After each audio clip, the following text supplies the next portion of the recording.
Hello everyone, welcome to Business School 101. Entrepreneurship is hot right now.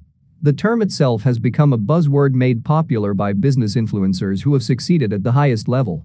The idea of financial freedom, high risk, and disruptive business ideas that change the world make the thought of entrepreneurship extremely attractive to many people, right? Not so fast. When you want to be an entrepreneur, essentially, you are starting your own business. Data from the U.S. Bureau of Labor Statistics show that approximately 20% of new businesses fail during the first 2 years of being open, 45% during the first 5 years, and 65% during the first 10 years. Only 25% of new businesses make it to 15 years or more. Now, still excited to be an entrepreneur? For most of us, traditional employment and entrepreneurship are two ways to generate income throughout your career. In this video, I will discuss 9 major differences between employees and entrepreneurs. I will also provide 6 self-test questions to help you better understand if you truly want to be an entrepreneur. Section 1. Employment versus entrepreneurship. Here are 9 key differences between being an employee and being an entrepreneur. 1. Compensation. Compensation for employees depends on their employment type. If they have a salary, then their paychecks contain a fixed amount. If they receive an hourly wage, then the employer processes payments based on the number of hours the associates worked. Employees can also receive income bonuses, such as commission and overtime pay. In contrast, entrepreneurs are sometimes the last to get paid in a company because their compensation is tied directly to performance and profit. They could either make a fortune or lose everything. 2. Job security. The role of a traditional employee may be more secure than an entrepreneur. Employees can enjoy a fixed income and stable work schedule, and their position may require them to fulfill the same tasks. For instance, a customer service representative may work for the same department store for 30 years. In contrast, entrepreneurs operate their own businesses, and their performance can influence the stability of their roles. For example, a restaurant that has few customers might end up out of business. But it's also possible for entrepreneurs to find stability once their businesses become more established. 3. Work schedule. Employees work on a schedule that their employers provide, which can be during the company's standard business hours. They may also have shifts that their immediate supervisors create.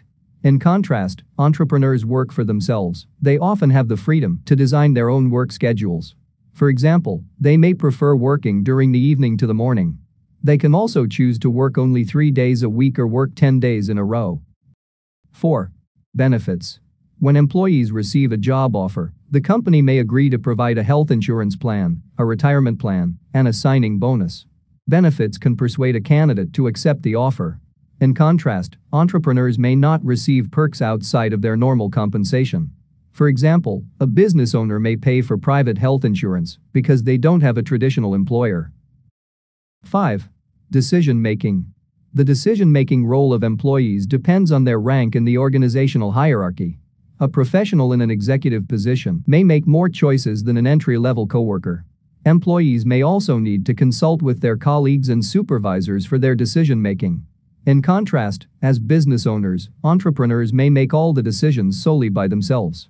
Entrepreneurs may not explain their choices to anyone if they work by themselves or have founded their own workforce.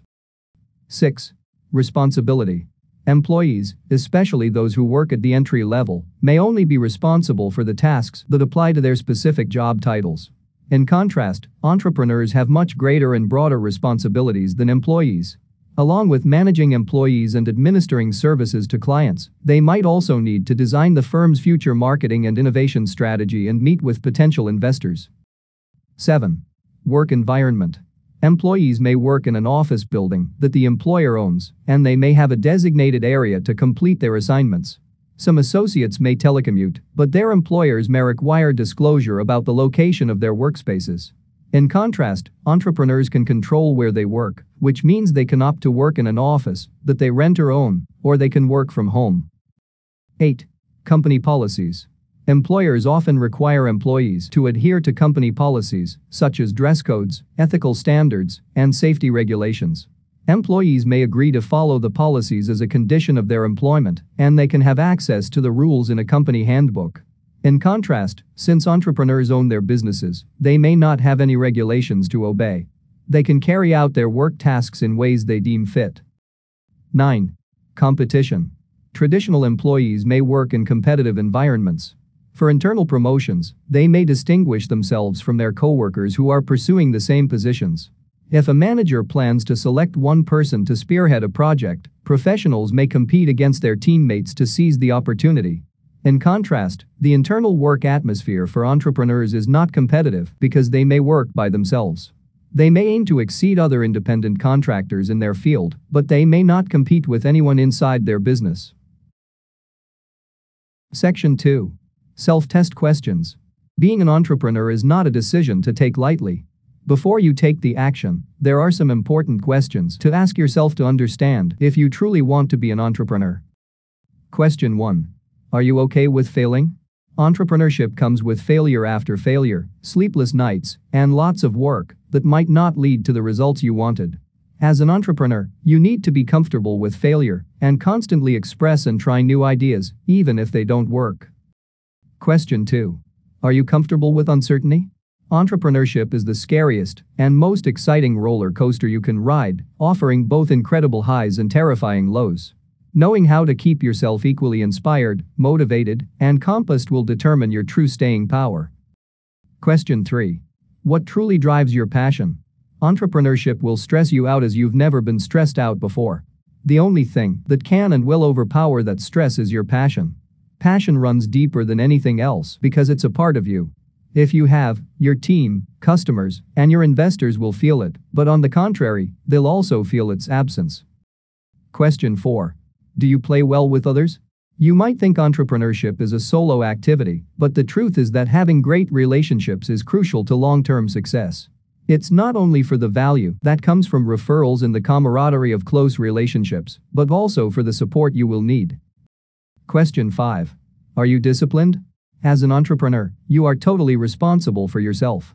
When you start, you must take full accountability for everything. If you make some mistakes, your clients won't want to hear your excuses for your inferior products or poor service. You need to discipline to survive and stay ahead of your work, ahead of your bills to grow your business. Question 6. How is your health? Taking care of your body is important for everyone, but can have particularly far-reaching implications for the entrepreneur. There are no sick days in entrepreneurship when you're getting started. There's a chance there won't be for years. You have to keep yourself in good health with diet and exercise that keeps your body strong and your mind keen. Alright, that's all for today's topic. So, what do you think about the differences between employment and entrepreneurship? Do you have any related experience or story willing to share? Please leave your thoughts in a comment below. I hope that you guys have enjoyed this video, and if you did, make sure you give it a thumbs up and subscribe to my channel. Thanks for watching, and I will see you next time.